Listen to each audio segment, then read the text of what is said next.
When Microsoft purchased Rare, many were excited for what they could bring to the table. These were the developers responsible for two of the finest first-person shooters on the Nintendo 64. Perfect Dark received a lot of attention from this purchase, as Rare made a prequel to the N64 classic. Perfect Dark Zero did not receive the same reception as the first, and while it does have its moments, it was mostly seen as a disappointment, considering what the first one was able to accomplish. Thankfully, a port studio got to work on making the first game available on the Xbox family of consoles, and more importantly, it showed how this title has aged really well in many areas. But the question remained, what about Goldeneye? From 2006 to 2013, Activision had the rights for Bond games, and worked on a remake for the classic Goldeneye title. It featured many of the same plot elements from the original, but parts of the narrative were changed along with featuring Daniel Craig as the Bond, rather than Brosnan. This game was generally well received, but it had more elements that were in common with the Call of Duty series than being updated versions of the original missions. At the time, it seemed like we may never see the original Goldeneye again, until recently.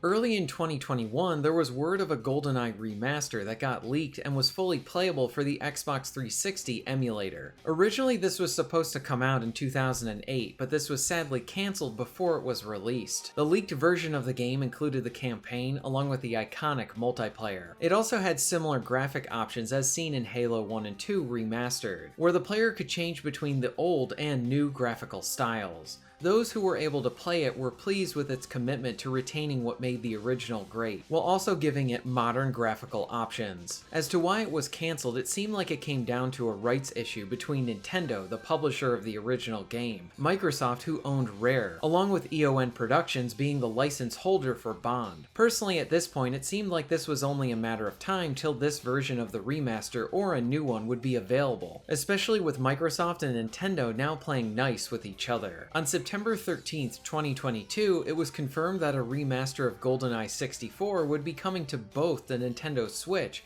and Xbox Game Pass. So now, after long last, historical fans could play this classic again, and now it was more easily available for new players as well.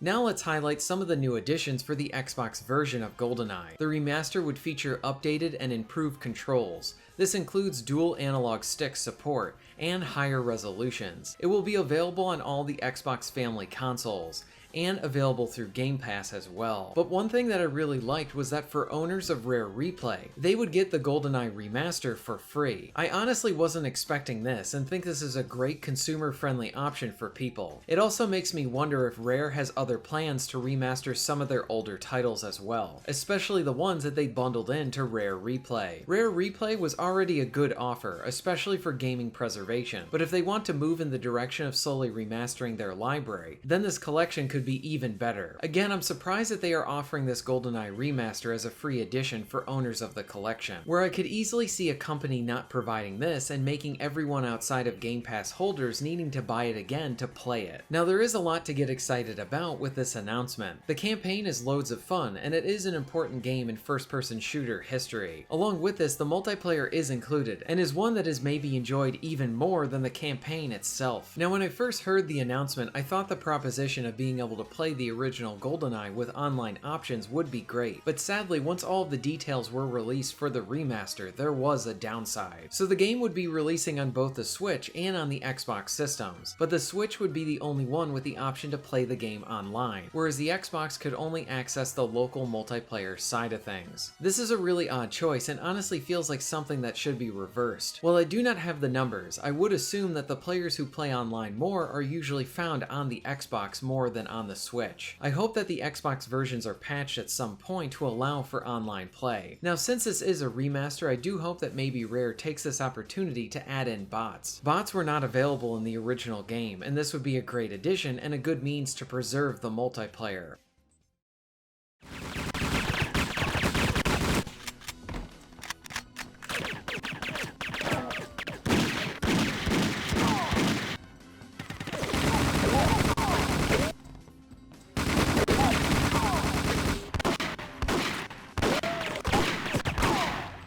Now I wonder, will this remaster eventually come to PC or PlayStation at some point? One thing I hope to see is more older Bond titles coming back to get more attention today. For example, Nintendo is working to add more N64 titles to their Switch library, and I would hope that they eventually add The World Is Not Enough. This came out after Goldeneye, and while it wasn't as revolutionary as Goldeneye, it was still really good and often forgotten about when going back to that generation. One of my favorite aspects to the game is that the developers added in bots to the multiplayer.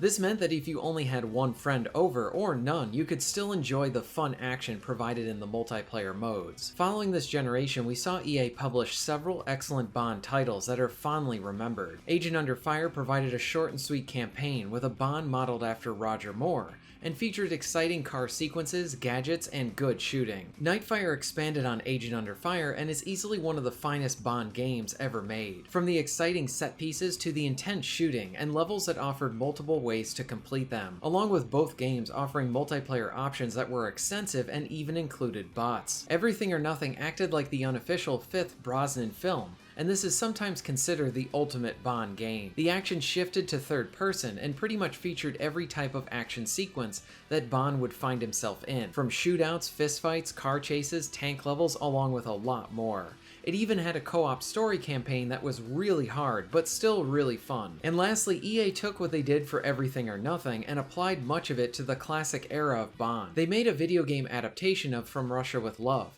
and even managed to get Sean Connery to come back to lend his voice to the game. While it took liberties with the original film, the game sort of acted like a tribute to the Connery era and was really great. All four of these games still play very good to this day and offer up some really great Bond gaming history. I know I'm biased when it comes to this stuff, but I'd love to see one or all of these come back in some capacity. I understand that IO Interactive has the rights and is currently working on a new game, and my guess is that EA still owns the rights to the other 4 games that I mentioned, so maybe something can get worked out so that we can get these titles back, along with The World Is Not Enough from the N64. One thing is certain is that Goldeneye is coming back, and I really hope it's handled with care and respect that it deserves. It's a really great Bond game to easily one of the best Bond films, and a new audience can now experience this entire thing. Plus it will be great to hear that soundtrack again. It's a very odd choice as well that the online multiplayer options are held back for the Xbox version, but at the same time I'm very happy that current owners of Rare Replay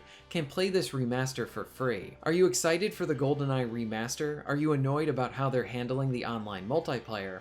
Let me know in the comments below. If you're interested in being notified of new videos, please hit the subscribe button and bell. And if you'd like to support the channel and get early access to content, please check out my Patreon. All the links will be at the end of this video and within the description. And thank you very much for watching.